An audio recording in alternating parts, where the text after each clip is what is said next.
"We want a peaceful Thanksgiving with your sister's family," my parents texted. I replied, "Enjoy."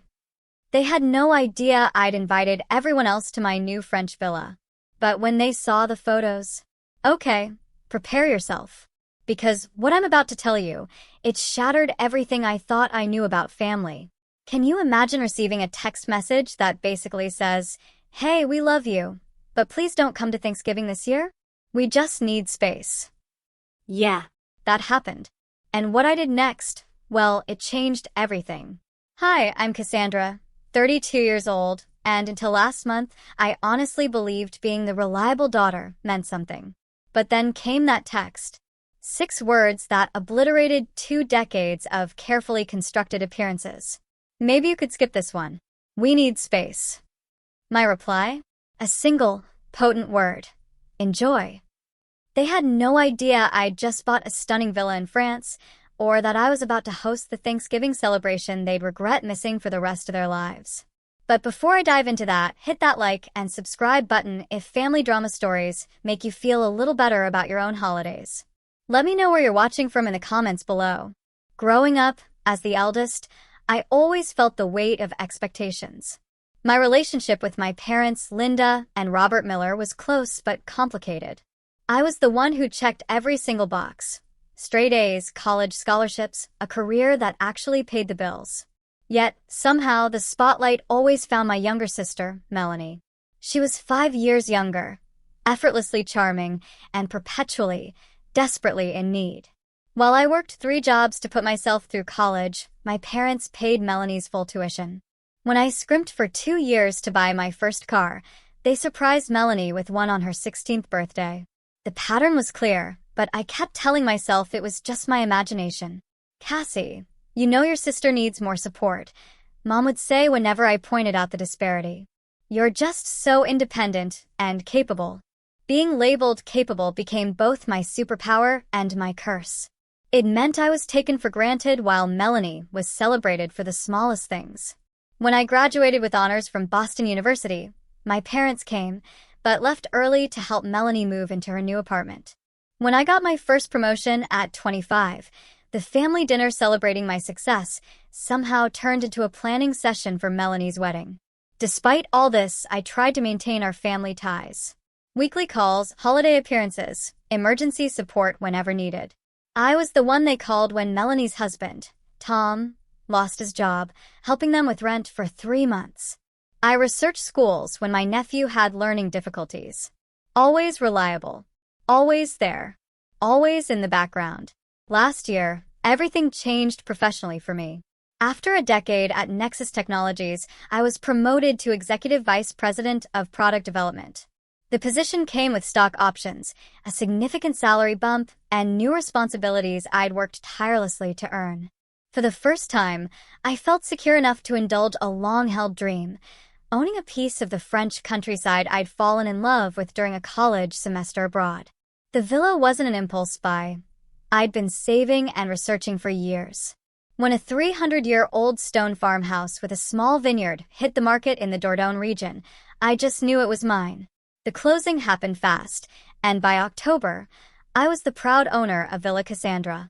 I hadn't told my family yet, planning to surprise them with photos at Thanksgiving. While my career soared, Melanie's family continued to struggle. Tom bounced between jobs, never quite finding his footing. They had 2 beautiful kids, Emma and Jack, who my parents doted on as their only grandchildren. My status as single and childless was just another mark against me in the family hierarchy, despite my protests that I was perfectly happy. "You just haven't met the right person yet," my mother would sigh, as if my successful career and fulfilling friendships were merely placeholders until real life began. Beyond my immediate family, I had strong bonds with my cousins, Jordan and Sophia, my mother's brother's kids. We grew up spending summers at our grandparents' lake house, forming connections that lasted. Jordan was now a pediatrician in Chicago, Sophia an architect in Seattle. We shared our triumphs and challenges in a way I never could with my parents or sister. And then there was my Aunt Eleanor, my mother's sister. A psychology professor, she was the only one who truly saw through the family dynamics. "Your parents love you, Cassandra," She once told me, "But they don't see you. They see what they expect to see. The daughter who doesn't need them. It's not fair, but understanding it might help you find peace." Thanksgiving had always been the big family gathering. My mother prepped for weeks. My father handled logistics. Extended family flew in from all over. But last year, it was particularly difficult. I brought my then boyfriend, Michael, hoping my parents would finally see me as a complete person with a personal life. Instead, we were seated at the kids' table because we ran out of room, while Tom's parents got prime spots. When I announced my promotion, my mother nodded politely, then pivoted the conversation to Melanie's volunteer work. Michael and I broke up a month later, and my family dynamics were definitely on the list of reasons why.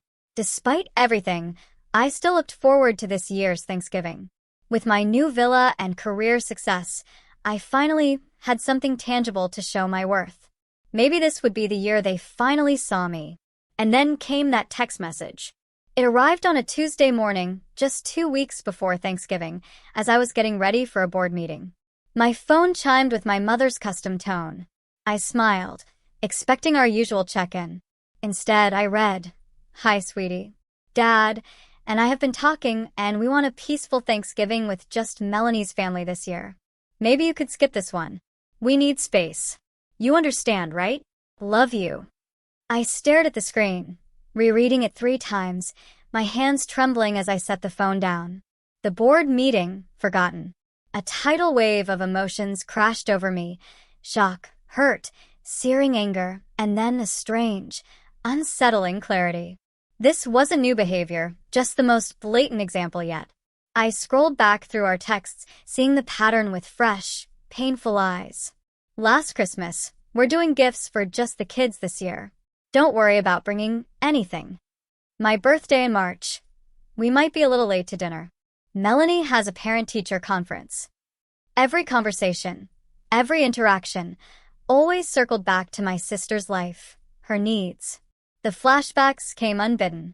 Last Thanksgiving had been especially revealing. I'd arrived early, bringing expensive wines. My mother put them away without comment, later serving boxed wine because Tom's parents prefer it. My father spent the entire weekend talking about Tom's job prospects and my nephew's soccer, barely asking about my promotion. "Your promotion is wonderful, honey," my mother had said when I finally brought it up directly, "but let's not make it the focus." Not. Everyone here is as fortunate in their careers. The memory of those words stung anew. "We want a peaceful Thanksgiving," implied my presence brought conflict.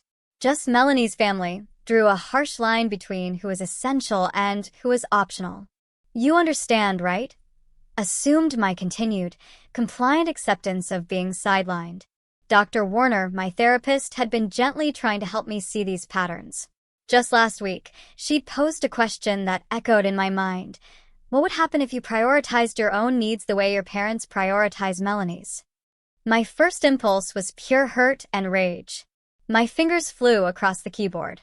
After 32 years of showing up, this is what I get. "Would you like me to stop paying for Emma's tutoring, too?" I understand perfectly that I've never been as important as Melanie. I deleted them all. Taking a deep breath, I remembered another piece of Dr. Warner's advice. You can't control their behavior, only your response to it. That's when the idea began to form. The villa in France. My extended family, who always treated me with genuine affection. The opportunity to create something new, something that was mine. Instead of fighting for a place at a table where I wasn't valued, I could set my own table. Instead of trying to prove my worth to people determined not to see it, I could surround myself with those who already did. With a newfound sense of calm, I typed my response. Enjoy. That single word felt more powerful than any angry paragraph. It offered no resistance for them to push against, no guilt for them to manipulate, no emotion for them to dismiss. Just acceptance and the beginning of my liberation. As I sent the text, I felt something shift inside me. The constant ache of seeking approval began to subside, replaced by a surge of excitement for what I could create. My parents didn't know about the villa yet. Nobody did. They had no idea that their rejection was about to become the catalyst for something truly wonderful. That evening, I sat on my apartment balcony overlooking Boston Harbor, notebook in hand, planning my alternative Thanksgiving. The hurt was still there, a dull throb beneath my breastbone, but alongside it grew a sense of possibility. For the first time in my adult life, I would celebrate a holiday entirely on my terms. Thanksgiving in France, I wrote at the top of the page. Then I started listing names. People who had shown me genuine love and appreciation. People who saw me clearly. People whose company brought joy instead of anxiety. As the list grew, so did my conviction. This wasn't just an alternative plan. It was a new tradition born from the ashes of exclusion. By midnight, my heart felt lighter than it had in years. The message that had started the day as a painful rejection had transformed into an unexpected gift, the permission to finally put myself first. With only 2 weeks until Thanksgiving, I had to move quickly.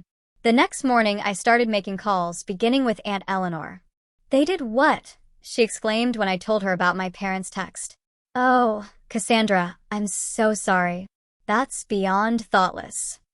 "Actually, I'm not sorry anymore," I replied, surprising even myself with the truth in those words. "Because I decided to do something different this year, and I'm hoping you'll be part of it." I told her about the villa, the stone walls, the rolling vineyards, the charming village. "I'm hosting my own Thanksgiving there, and I'd love for you to come." The line went quiet for a moment.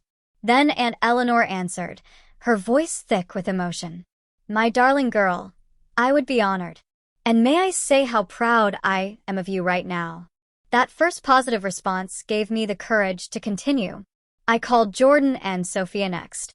Both immediately accepted. "Are you kidding? Thanksgiving in France instead of Aunt Linda's dry turkey? I'm booking flights right now." Sophia laughed. "What about your parents?" Jordan asked carefully. "Do they know about this?" "They've opted for a peaceful holiday with just Melanie's family," I explained. "This is my response." "Cassie," Jordan said after a pause, "this has been a long time coming. Count us in." My Uncle David and Aunt Patricia, my father's brother and his wife, were equally enthusiastic. Their daughters, my cousins Madison and Leah, squealed with delight at the idea of an international Thanksgiving. Even my mother's brother, Michael, and his husband, James, who usually spent holidays with James's family, rearranged their plans to join us. As RSVPs poured in, I felt a growing sense of validation. These people valued me enough to change their holiday plans on short notice, to book international flights, to embrace something new. Their enthusiasm was healing something deep inside me I hadn't realized was so badly wounded. The logistics were complicated, but energizing. I worked with a local property manager in France to prep the villa, ordered extra beds, stocked the kitchen, arranged for a rental van. I researched traditional French markets to find ingredients for our feast, planning a menu that honored American traditions while incorporating local French specialties. The most surprising contact came 3 days into my arrangements. A text from Tom, Melanie's husband. "Can we talk? It's important." Cautiously, I called him during my lunch break. "Cassie, I heard you're not coming for Thanksgiving," he began. "That's right," I replied neutrally, not elaborating. "Look, things are weird right now," he continued. "Melanie doesn't know I'm calling you. Your parents told us they suggested you might want to skip this year, but something about it doesn't feel right." I appreciated his careful phrasing. Tom had always been perceptive, often shooting me sympathetic glances during particularly egregious instances of favoritism. "I'm doing something different this year," I said. "I bought a villa in France, and I'm hosting Thanksgiving there." The line went silent. Then Tom burst out laughing. "You're kidding. That's amazing, Cassie. Wait, does anyone else know about this?" "Most of the extended family will be there," I confirmed. "Aunt Eleanor, the cousins, Uncle David's family." Another silence, longer this time. "Mel and I had a fight with your parents last week," he finally said, "about money again. They promised to help with Emma's private school tuition, then pulled back, saying they need to set boundaries." Suddenly, they're all about boundaries. I wasn't sure how to respond, but Tom continued. "I know it's complicated between you and Melanie. But would there be room for us? The kids would love to see France, and honestly, I can't face another Thanksgiving with your parents right now. My immediate reaction was resistance. Melanie had always been the center of attention. Would inviting her just recreate the same dynamics in my new space? But as I considered Tom's request, I realized excluding them would be making decisions based on hurt rather than healing. Let me think about it, I said honestly. There's room physically, but I need to make sure this feels right emotionally. That night, I called Dr. Warner for an emergency session. Am I crazy to consider including Melanie and her family? Wouldn't that just bring all the old patterns to France? Who would put her at the center? She asked. The question stopped me cold. In France, there would be no parents playing favorites. The dynamics would be different because the key players would be different. And maybe, just maybe, away from our parents' influence, Melanie and I could find a new way to relate to each other. The next day, I called Tom back. You're all welcome to come. But Tom, this needs to be different. I need Melanie to know this is my space, my celebration. I understand, he said quietly. And Cassie, thank you. I think this could be good for everyone. As Thanksgiving approached, the excitement built with each confirmed flight, each menu decision, each preparation completed at the villa. What had begun as a reaction to rejection was transforming into something joyful and intentional. I was creating a new tradition, one founded on mutual respect and genuine connection. The day before my departure, I received another text from my mother, asking about Melanie's absence. They'll let you know their plans. I replied simply, then turned my phone off and finished packing. The flight from Boston to Paris gave me 10 hours to process. Somewhere over the Atlantic, I realized I wasn't running away from my family problems. I was running towards something new, something authentic, something mine. Landing at Charles de Gaulle, I felt a sense of peace wash over me. The familiar language, the smells, the energy, all welcomed me back to the country I had loved. I collected my rental car and began the 4-hour drive to the Dordogne, windows down, breathing in the crisp November air. The villa exceeded even my expectations. On 3 acres with its own small vineyard, the 300-year-old stone farmhouse had been lovingly restored. Thick walls, exposed beams, a massive stone fireplace. All the authentic charm I dreamed of, updated for comfort. I spent that first day exploring. 5 bedrooms, each with character. The master suite opened onto a private terrace overlooking the vineyard. The kitchen became my immediate favorite, rustic yet functional, with copper pots and a huge farmhouse table that could seat 14. I imagined gatherings stretching long into the evening, filled with conversation and laughter. My nearest neighbors, the Morans, stopped by that afternoon with local cheeses and wine. Despite my rusty French, we managed a warm conversation. They were delighted by my American Thanksgiving plans and promised to show me the best market stalls. Thursday morning, I ventured into the village of Saint Cyprien. The market was bustling. I filled my basket with local specialties: black truffles, foie gras, tender greens. The butcher recommended a free-range turkey, promising to prepare it for collection the next day. Returning to the villa, I began making lists, prepping what I could. Cranberries weren't easy to find, so I decided on a sauce with local red berries. I adapted my grandmother's stuffing recipe to incorporate regional bread and herbs. The blend of American tradition and French ingredients felt symbolic of this new chapter. The first arrivals came early Friday. Aunt Eleanor, Jordan, and Sophia shared a rental car. Hearing tires on the gravel, I rushed out. Cassandra, this is magnificent. Aunt Eleanor exclaimed, embracing me.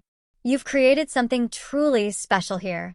Jordan and Sophia explored with childlike excitement. I can't believe you kept this a secret, Sophia said, linking her arm through mine. This is the most beautiful place I've ever seen. Throughout the day, more family arrived. Uncle David and Aunt Patricia brought Madison and Leah, who immediately claimed the attic bedroom. Uncle Michael and James were last, bringing cases of wine selected by James, a passionate enophile. I'd prepared a casual welcome dinner of coq au vin, crusty bread, and local cheeses. As we gathered around the farmhouse table, conversation flowed easily. I felt a sense of rightness that had been missing from family gatherings for as long as I could remember. Here, there were no hierarchies, no favorites, just genuine interest in each other's lives. The most tense moment came with Melanie's arrival.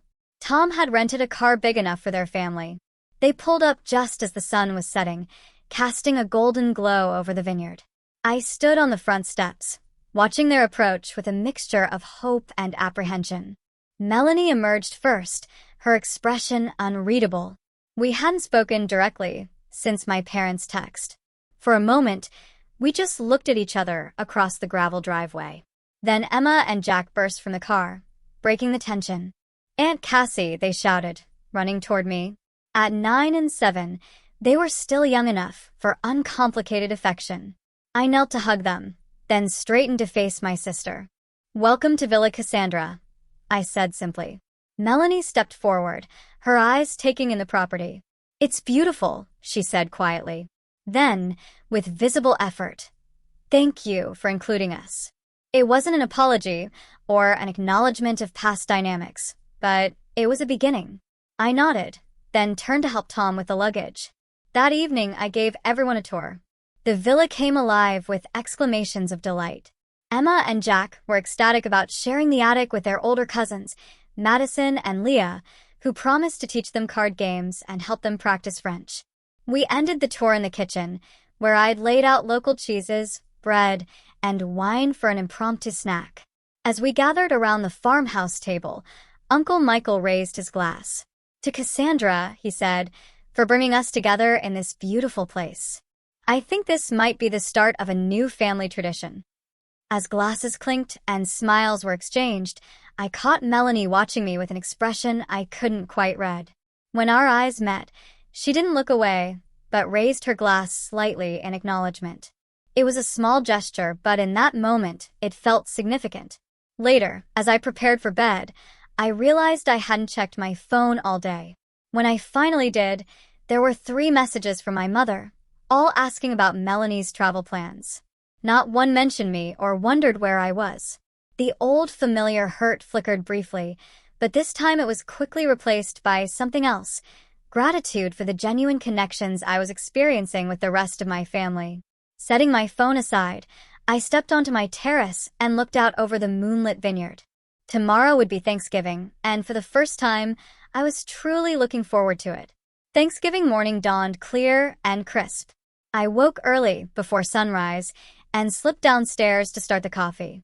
Standing in the kitchen doorway, watching the first light touch the vineyard, I felt a profound sense of peace. This place was mine. This day was mine. This celebration would be what I chose to make it. The house gradually came to life around me. Uncle James joined me first, offering to walk to the village bakery for fresh bread and pastries. Aunt Eleanor appeared next, immediately taking charge of breakfast preparations with quiet efficiency. One by one, family members filtered downstairs in pajamas and robes, creating a comfortable, intimate atmosphere I'd never experienced at my parents' formal holiday gatherings. After a leisurely breakfast, we divided into teams. Jordan, Sophia, and I handled the main cooking. Uncle David and Tom took the children to explore the village and pick up last-minute supplies.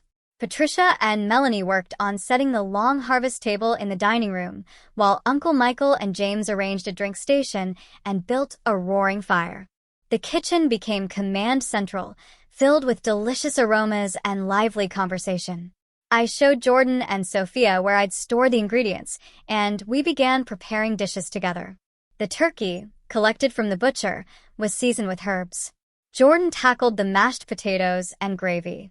"I can't remember the last time I enjoyed Thanksgiving prep this much," Sophia commented as she chopped vegetables. "Usually it's all stress and walking on eggshells around Aunt Linda's kitchen rules. Remember when she redid your green bean casserole because you used the wrong kind of onions?" Jordan laughed. "Or when she made that passive-aggressive comment about your store-bought pie crust?" I added, joining their laughter. Aunt Eleanor poked her head in occasionally, offering advice or an extra pair of hands. "You're doing beautifully," she assured me. "This is exactly what Thanksgiving should be. Collaboration, not competition. Throughout the morning, my phone remained silent. No text from my parents asking where I was or why I hadn't responded. It seemed they had accepted my absence without question, which confirmed, once again, that I had made the right choice. Around noon, Tom returned with the children, their cheeks flushed from the cold, arms laden with fresh flowers from the village florist and bottles of local cider. Emma and Jack excitedly showed me the French words they had learned. Merci. Bonjour. S'il vous plaît. Jack recited proudly. And I can count to 10, too. As I praised their new language skills, I noticed Melanie watching from the doorway, her expression softening. It occurred to me that this might be the first time she was seeing me interact with her children without our parents present, without the subtle comparisons and competition they fostered between us. The afternoon progressed in a whirl of activity. The dining table was transformed with linen runners, candles, and flower arrangements. The children created handmade place cards, decorating them with drawings of turkeys and French flags. Madison and Leah taught Emma and Jack how to fold napkins into elaborate shapes, resulting in a table setting that was both elegant and playfully personal. Around 3 p.m., as the turkey roasted and side dishes were being finalized, multiple phones around the villa chimed almost simultaneously. I was crimping the edge of a pie crust when Aunt Patricia called from the living room. "Cassandra, you might want to see this." I wiped my hands and joined the others, gathered around Uncle David's phone. He handed it to me wordlessly. It was a text from my mother. "David, are you and Patricia doing something for Thanksgiving? Melanie isn't answering our calls, and we're getting worried. We're supposed to be having dinner in an hour." Similar messages had gone to Jordan, Sophia, and Aunt Eleanor. Everyone had received some version of the same question, as my parents slowly realized that not only was Melanie missing, but apparently the entire extended family had other plans. "They still don't know," Sophia said, looking at me. "Should we tell them?" I considered the question carefully. Part of me wanted them to discover it later, through social media, to feel the full impact of what they had missed. But that approach felt petty, motivated by hurt rather than healing. "Let's wait until after dinner," I decided. Today is about us, about this new tradition we're creating. Let's keep it positive. Everyone nodded in agreement, and we returned to our preparations. Melanie remained quiet during this exchange, but as we walked back to the kitchen, she finally spoke directly to me. "I should have told them we were coming here," she admitted. "I just couldn't figure out how to explain it without making them feel bad or making myself feel worse." "You don't owe them an explanation," I replied. "Neither of us do." Melanie looked at me for a long moment. "When did you get so strong, Cassie?" The question caught me off guard. "I don't know if it's strength exactly," I said. "Maybe just self-preservation." "Well, whatever it is, I admire it." She hesitated, then added, "And I'm sorry for a lot of things." Before I could respond, Jack burst into the kitchen, announcing that the table was ready for inspection. The moment passed, but something had shifted between us. A beginning of understanding, perhaps. As evening approached, the final preparations came together. The turkey emerged from the oven, golden and fragrant. Side dishes were transferred. Wines were uncorked. Everyone disappeared briefly to change, returning in festive attire. Just before we gathered at the table, I stepped outside for a moment alone. The sun was setting over the vineyard, painting the sky in shades of pink and gold. I took a deep breath of the cool air, filling my lungs and my heart with gratitude. This was not the Thanksgiving I had planned at the beginning of the month, but standing there, I couldn't imagine wanting anything different. The dining room of Villa Cassandra had never looked more beautiful. Candles flickered, casting a warm glow. The French doors stood open, framing the last colors of sunset. Crystal glasses sparkled. Silver gleamed. The room was filled with the mingled aromas of roasted turkey, fresh bread, and sweet pies. As everyone found their places, I remained standing at the head of the table, suddenly overcome with emotion. These people had crossed an ocean to be with me, choosing my celebration over familiar tradition. Looking at their expectant faces, I felt a surge of love and belonging that nearly brought me to tears. Raising my wine glass, I composed myself. Thank you all for being here, I began. A few weeks ago, I never could have imagined this moment. But now, I can't imagine being anywhere else. You've helped me create something truly special, and I'm grateful for each of you. Aunt Eleanor stood next, her glass raised. To Cassandra, she said, who has not only opened her beautiful home to us, but has reminded us what family should truly be about: unconditional love and genuine support. I've watched you grow into an exceptional woman, my dear, and I couldn't be prouder of the strength and grace you've shown. Her words touched something deep inside me, a place starved for the very validation my parents had always withheld.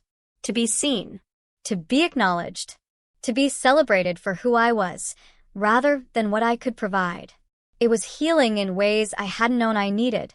The meal progressed with an ease and joy I had never experienced at family gatherings.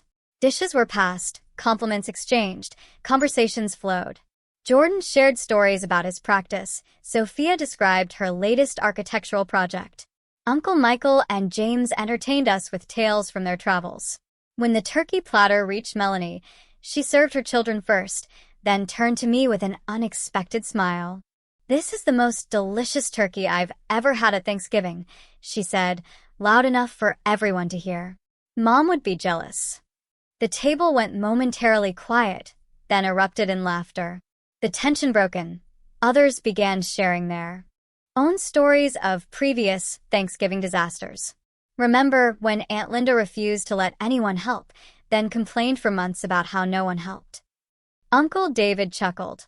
Or when Uncle Robert spent the entire meal talking about his golf game, then got offended when people started their own conversations, added Aunt Patricia. It was cathartic, this gentle acknowledgement of the difficulties we had all experienced but rarely discussed. Not mean-spirited, just honest. And somehow, in the sharing, those memories lost some of their power. As dessert was served, pumpkin pie alongside a French tarte tatin, Uncle Michael suggested we continue the tradition of sharing what we were thankful for. One by one, family members spoke. When it was Tom's turn, he looked directly at me. "I'm thankful for Cassandra's generosity in including us," he said sincerely, "and for showing us that sometimes the best traditions are the new ones we create ourselves." Melanie nodded beside him, adding quietly, "I'm thankful for second chances." After dessert, as coffee was being poured, Madison suggested a group photo. We gathered in front of the fireplace, arms around each other, smiling genuinely. Leah, our designated photographer, captured several shots before suggesting, "Let's post these. Everyone back home will be so jealous." The casual comment reminded me of what awaited outside our bubble. My parents still didn't know.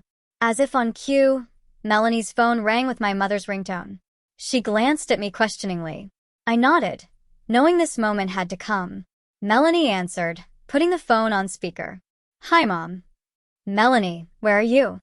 "We've been waiting for hours." "Your father is beside himself with worry." "We're fine, Mom. We're having Thanksgiving dinner."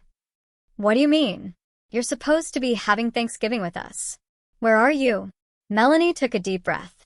"We're in France, Mom. At Cassie's villa." The silence that followed was profound. When my mother finally spoke, her voice was eerily calm. "I don't understand. Cassandra is in Boston." "No, I'm not," I called from across the room, moving closer to the phone. "I'm in France in my new home, with the whole family." "The whole family?" she repeated faintly. "Everyone except you and Dad," I confirmed. Aunt Eleanor, Uncle David and his family, Uncle Michael and James, Jordan, Sophia were all here. Another long silence. I could almost hear her mind working, trying to process this information that so completely upended her understanding. "But we told you we wanted a peaceful Thanksgiving," she finally said, her voice a mixture of confusion and accusation. "Yes, you did," I replied evenly. "And that's exactly what we're having." The line went dead. She had hung up. Within minutes, phones throughout the villa began chiming. My parents were calling everyone, demanding explanations, expressing hurt and confusion. Most calls went unanswered as we collectively decided to return to our celebration, not to let their reaction intrude on the warmth and connection we had created.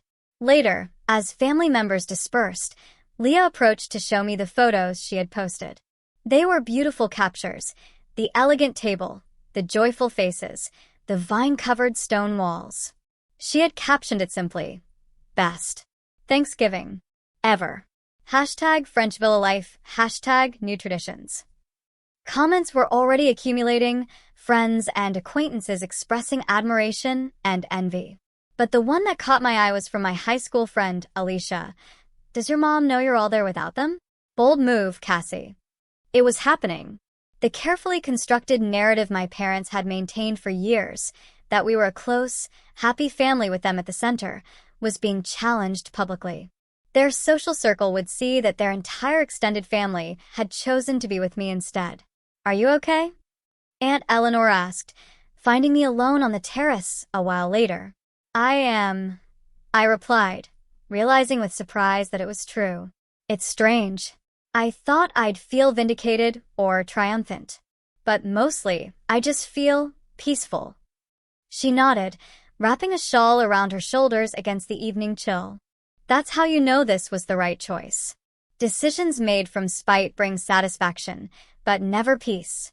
As the evening progressed, the atmosphere remained warm and festive. Jordan and Sophia organized an impromptu dance party. Uncle Michael and James engaged Tom in a spirited debate. Aunt Patricia and Uncle David cuddled on the sofa, looking more relaxed than I had seen them in years. Around 11, as the party was winding down, my phone rang. It was my father. With a deep breath, I stepped outside. "Where is everyone?" he demanded, without preamble. "Your mother is in tears." "I told you, Dad. We're in France. At my villa." "Your what?" "Since when do you have a villa?" "Since last month," I said. It would have been nice if either of you had been interested enough in my life to know that. The silence that followed told me the barb had hit home. "Why would you do this, Cassandra?" he finally asked, his tone softening from anger to genuine confusion. "Why take everyone away for Thanksgiving?" "You told me to skip it," I reminded him. "You said you wanted space. I gave you exactly what you asked for. We didn't mean for you to take the entire family to another continent.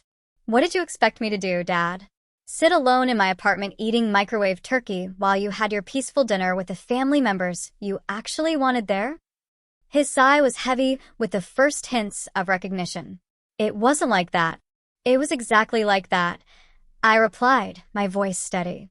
"And it's been like that for as long as I can remember." Before he could respond, I added, "I need to get back to my guests now. We can talk tomorrow if you want." As I ended the call and rejoined the gathering, I realized something important had shifted. For the first time, I had spoken my truth without anger or accusation, just simple, calm honesty. And for the first time, my father might have actually heard me. The morning after Thanksgiving dawned with a gentle mist. I woke early, my mind buzzing. Downstairs, and Eleanor was already in the kitchen. "Couldn't sleep?" she asked, sliding a mug toward me. "Too much thinking," I admitted. "Mom and Dad have been calling all night." I finally turned my phone off. She nodded sympathetically. "You'll have to talk to them eventually." "I know, just not sure what to say." We sat in silence, watching the mist lift. One by one, others appeared, drawn by coffee and fresh croissants. The conversation was subdued, but content.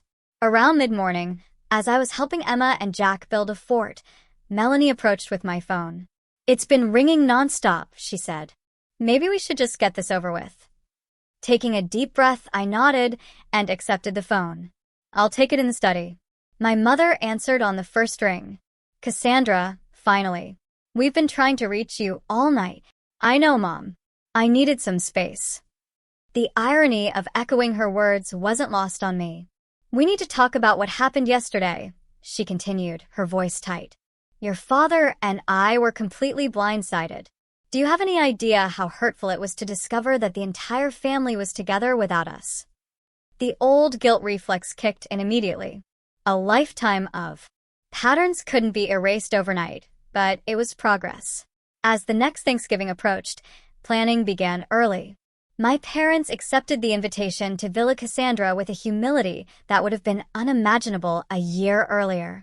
The guest list expanded to include close friends as well as family, creating a gathering that was both intimate and vibrant. And when my mother arrived at the villa, her first words to me were not about the journey or the accommodations, but a simple acknowledgement that had been 33 years in the making. "This is extraordinary, Cassandra. You've created something beautiful here. I'm so proud of you." Standing in my own home, surrounded by people who truly saw me, I felt a peace I had searched for my entire adult life. The journey hadn't been easy, and there would always be challenges in navigating family dynamics. But I had found my voice, drawn my boundaries, and created a space where I could be fully myself. Sometimes, the greatest act of love is not accommodation, but truth. Sometimes, the most powerful response to rejection is not anger, but creation.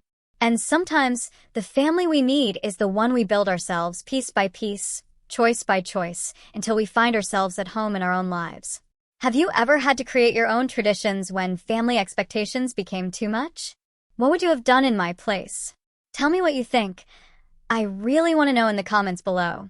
And if this resonated with you, please like, subscribe, and share with someone who might need to hear that it's okay to prioritize their own happiness. Thanks for watching. Take care.